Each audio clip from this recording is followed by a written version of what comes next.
What's up, guys? Welcome back to my bathroom. Our bathroom. Welcome back to my bathroom, where the deep thinking and conversations happen. I'm already in trouble this morning. It's our bathroom. Okay, yes. Wanted to hop on here today, and something that I've been thinking about lately is a combination of a few things. There's a quote, and I don't know who said it. Someone will tell me. But it goes something like, whether you think you can or you can't, you're right. And that's something that I've struggled with for a while, because I've wanted to do something like this, something like I don't know, just being able to listen to my own voice, maybe. No, I'm just kidding. Um, just putting out my thoughts into the world. Maybe they resonate with someone, maybe they resonate with no one. I don't know. But I've thought about it for so long, and I've just had no action on it, that no one was going to hear what I had to say, because I wasn't recording it. I wasn't putting it out anywhere. And now I am. So if you don't like the sound of my voice, I guess just turn this off. If you like the sound of my voice, cool. But yeah, the idea of inaction and what that feels like, what that brings us to, um, just wrestling with yourself, like day after day after day, and not doing anything about it. Like if nothing changes, nothing changes. Then if you have like a desire or a passion or something on your heart, just act on it. Like, what are you so afraid of? And for me, I think for a long time in a lot of my life, I was so afraid of failure. I was so afraid of like disappointing people in my life and disappointing myself. And to quote Coach Carter, I love that movie. it's our light, not our darkness, that most frightens us. And I think I had this idea of, well, what if I did do a podcast and it took off? Or I did record myself and it resonated with people. And I was like, well, that would be really cool. And then the other voice in me was like, yeah, but who are you? Like, what skills or qualifications do you have to be able to talk about deep things or talk in general? Why do you think that you should like put yourself out on the internet? And like, the internet's a scary place, and like, stay out of the comments section, or like you'll get your own feelings hurt. So I think that was like another thing. I was like, oh, people can be mean. So like, why would I want to actually just like willingly put myself out there unless I was like putting out this great content? And like, who knows what kind of content I'm going to be putting out, because it's fresh, it's new. I'm sure I'll get better as these go along. But right now, it's like, if I would have done it, I never would have known. But it's like people don't start, or they like worry so much about like, I have to get it right this time. This has to work. And you put so much pressure on yourself, and like you imagine like what that's going to look like. And I promise you, it will never turn out the way that you think it's going to. And it's like you always just get in your own way. And like, I mean, I posted a thing on social media this morning. Don't be that person that has an excuse or a complaint for like every solution that's given to you. You could have just added me. I should have. You could have. Oh well. I'm glad you didn't. But anyways, keep going. But it's like, and I mean, in the work that I do, like nutrition coaching and working with menopausal women, you're met with a lot of resistance in terms of like making some changes.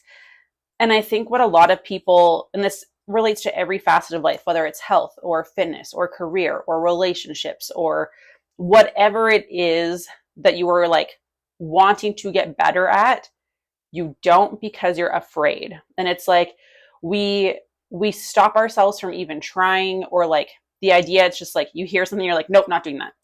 It's like, okay, where is that resistance coming from? Like, what are you afraid of? Is it because like you feel like you have to have this perfect plan, or it's not what you thought you were going to be doing, or you didn't think it's what like the next step would look like?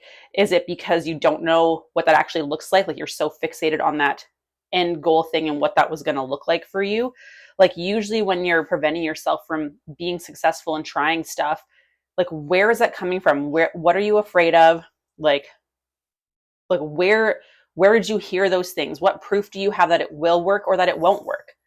Like most of the time you don't have any. Or the proof that you have that it won't work is like you tried one time. One time. We all know trying one time isn't going to result in anything. Having a salad one time isn't going to make you lose weight. Reading a book one time isn't going to make you a genius on a topic.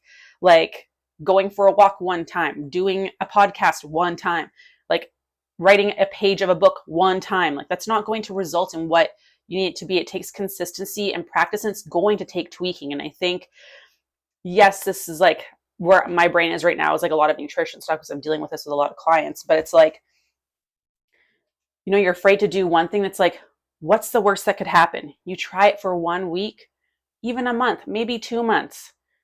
What's the worst that can happen? Tell me what all your fears are, like what you're actually afraid of. And then I can give you all the, okay, if this happens, this is how we'll adjust it. Or we can try this, or we can try this. It's not just plan A, we have to do this. It's we do this. And then if it doesn't work, we have this option and this option and this option and this option. And I think we just get so hung up on, I have to have this perfect plan.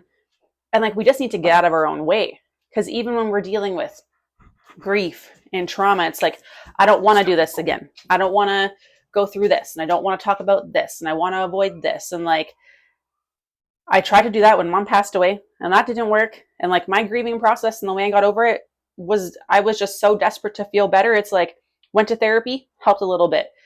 I went to Reiki. I even went to, what's the person who like, a medium. Like I went to all these things that like, to just a combination to try and help me feel better and make an understanding. And it led me to my faith. But like, it's not just going to be how you think it's going to be and like how you're going to feel in certain moments. You can't predict that. And I think we are so freaking afraid of the unknown that we would rather just sit in our own misery and not do anything and never reach our full potential because we're just too afraid of that uncertainty and being perfect or what that's actually going to look like or feel like. That's my rant. Yeah, I was like, man, you are going. You feel some type of way about this right now. I am in the mood to talk about this today. Yeah, it's fresh for you, but that's okay. Fresh. But I mean, it's exactly like what I was saying. Like, I don't think I'd call myself a perfectionist, but I am a need to see the whole roadist. As in, yes, definitely. I got to see like what the whole path looks like, where my stops are, where my U-turns, my curves, like all these things all in the potential road. roadblocks. So you need to have all the information. Yeah. Because you don't want to do something if you don't think you're going to be, like if you can't guarantee your success. That's how I feel. You used to be. I feel like you're a lot better now. I'm better now, but like it's still just like when that's ingrained in you for such a long time, it's just, it becomes like a part of your identity. And my identity is I'm a fixer, I'm a doer. I like need to know how to do something. Like I am a PhD at YouTube University because I need to learn how to do something. Oh, there's a YouTube video for that. I'll find it. And I usually do find it and like can follow it along and do things. But that's just how I'm wired. I need to be able to like almost see the end result, see how I'm going to get there before I'll even like set out on the journey. And that's why I like put doing this off for so long. Because I was like, I don't really know what it looks like. And I didn't want to just like be messy online. It was just like, oh, I need to be curated. I need to have this dialed. I need to figure all this out. And how many times do we do that in our own life? Like we won't take action. We won't do something because we don't know what that full plan looks like, how it's going to look, how it's going to feel. And so instead of doing anything, we're just like, well, I won't do anything. Well, and like I think of like Jen Gottlieb, she talked about like how, or no, Jason said this, how like the world kind of got to see him grow up a little bit, like through social media and stuff.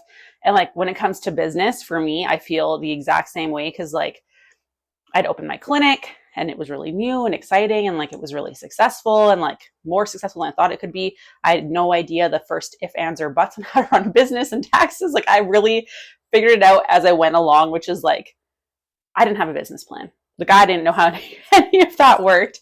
But then it's like, then I started going online for like nutrition stuff. And like, as things started to take off was when mom got sick and passed away. And it's like, the world, like I shared everything. Like the world really got to see the grief and the growth from that, and like the pain and whatnot. And like I thought I was ready to do like my webinars and stuff again every week in my Facebook group. And it's like the first 3 I did when I decided I was like ready to quote unquote come back, because I didn't want to like abandon my people. I actually stopped halfway through on all of them because I was like crying. I'm like, you guys, I'm sorry. I'm going to try and film this again and like post a full thing, but not be live because I'm not in a headspace. And like the support was great. And like it made my community closer to me. But like they saw me grow up and go through the grief of all of that. Mm-hmm. And like, it definitely wasn't perfect. Like there's people in my Facebook community, like if you go back to webinars along like 2 years ago, 2.5 years ago, like I am ugly crying. Like it's pretty bad.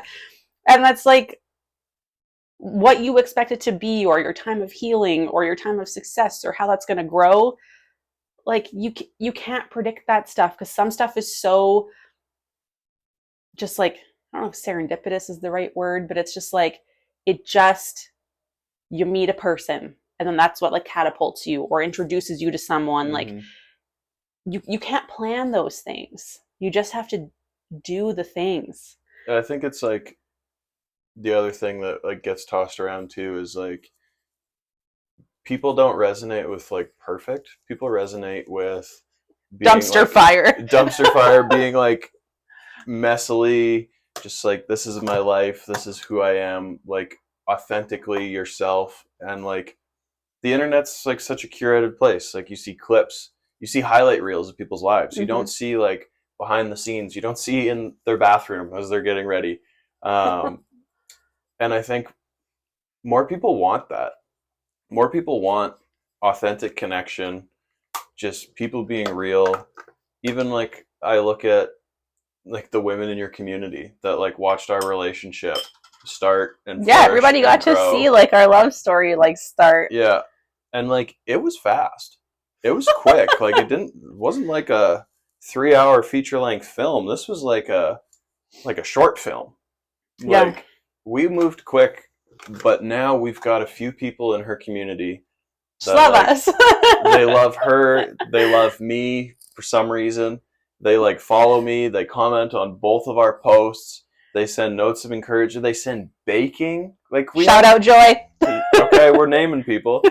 There's a woman in her community named Joy, and she sent us like Christmas baking because she wanted us to try it, and like it was good. It was top notch. But like relationships form from being real, really caring about people, and listening to each other. Listening, like people, you always say this, people don't tell you something just to tell you something. They tell you something for a reason. So you need to listen. You need to hear what they're actually saying, because people don't just talk to talk.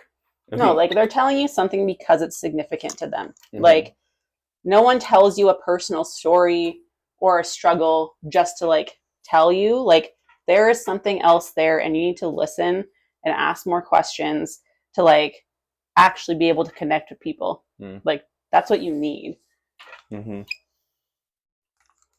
Okay, I want to try and keep these short-ish. Yeah, because we can like rant forever. Oh, we can riff forever. And especially when you go on like 5-minute rants. I'm sorry, just it's fresh today. And I'm just like, we need to talk about it. Get out of your own way. All right. Well, get out of your own way. All right. Well, that's another Toilet Talk with Taylor and my beautiful wife, Steph. Thanks for tuning in. Hopefully you made it through the whole thing. If you didn't, well, then you're not even going to hear this. But we love you. We love you. Adios. Bye.